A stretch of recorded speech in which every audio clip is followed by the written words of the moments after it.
What's up, Champ Nation? Mike here with some great, fantastic Dragon Ball FighterZ news. As based on a report by IGN, the 8 DLC characters for Dragon Ball FighterZ have potentially been leaked through data mining. Now, if you don't know what data mining is, basically it's not hacking, but you're basically it's the process of where you're taking a look at data files from anything from like graphics to game sounds like that in a game to just trying to find out hints about a game as far as what's to come possibly for that game, basically. Because it's not hacking, because you're not trying to change anything. You're just trying to basically get a closer look at the game itself as far as any mechanics, future content, etc. basically. But based on a report by IGN though, it takes with a pinch of salt too, because it's not 100% confirmed by Bandai Namco. And I'll show you what the report says right now. Reset Era member TD Link shared the list, which featured 8 additional fighters as well as 2 modes called Z Union and Z League. These entries appear to be for in-game avatars rather than fully playable characters, but TD Link points out that these are the only 8 avatars not currently in the game, making them a good guide for who will be released later. So here's the list of the potential DLC characters: Broly, Bardock, Zamasu with Fuse. In case you didn't know, that's basically Goku Black and Zamasu fused together with the rings. The earrings, sorry. Vegito Blue. Once again, another fusion with the earrings. Base Goku and Base Vegeta. Basically, those would be them without going Super Saiyan. And Cooler and Android 17 Ranger. Android 17 new Ranger look, basically, with the new, who's been featured in the Dragon Ball Super episodes lately. There's some debates as to whether Cooler and Android 17 will appear as anything other than avatars, but all 6 other characters are paired up, leading forum members to speculate that they will be released 2 at a time as future DLC. None of this has been confirmed by Bandai Namco, as you expect, so take this with a pinch of salt for the time being. Yeah, so you probably wonder, like, what does this mean possibly? Well, this is a potential list of what the DLC characters are, which for the most part is pretty awesome if it comes true. I mean, we still don't know for sure when the exact release dates for these DLC characters will be, and if they are possibly going to release 2 at a time. I'm personally mainly excited for Broly and Bardock, because me and my friends have talked about, who potential DLC characters they might put in there, and definitely top of the list, if not for at least the first 2.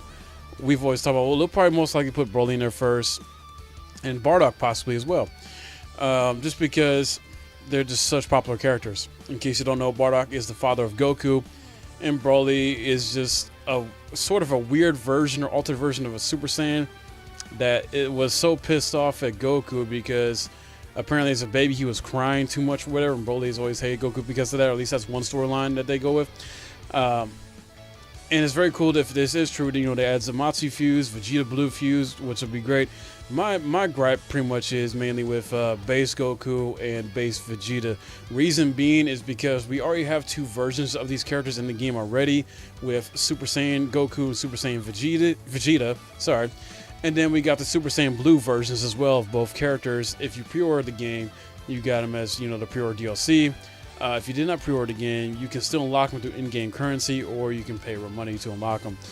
But it just feels like kind of like an overload of the same character, even though, don't get me wrong, with the 2 different versions of each character respectively in the game, they do play differently. Like Super Saiyan Blue Vegeta does play significantly different from Super Saiyan Vegeta. Same with Super Saiyan Goku and Super Saiyan Blue Goku.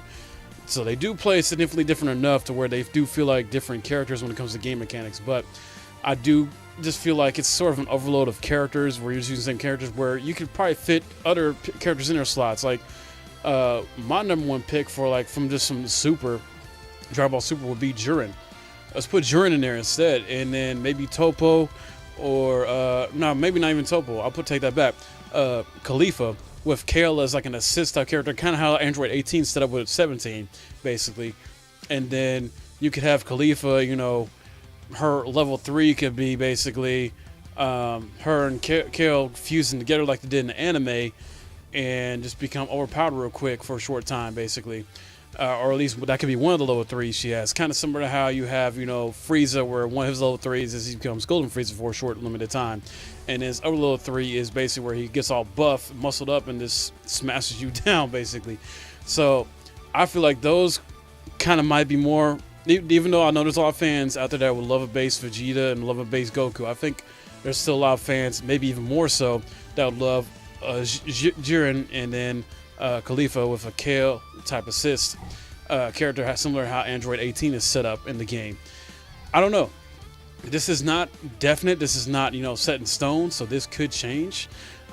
Cooler would be cool. I'm not, pardon the pun, but because I know there's a lot of fans of the Frieza type of race, and you got those fans out there. Android 17, if he's actually a playable character, that'd be fantastic. I honestly think they should have made him a playable character from the get-go instead of having him be an assist type character with Android 18. Even though that's cool they did that, but I feel like Android 17 should still be his own playable character, in my opinion. I don't know. Let me know your thoughts in the comments below, what you think about this with the news, and who your potential 8 characters, your dream 8 DLC characters you would want to have in the game. Love to hear from you guys, and then I will do my best to try and keep up with this information and update you guys in the future once I know more information.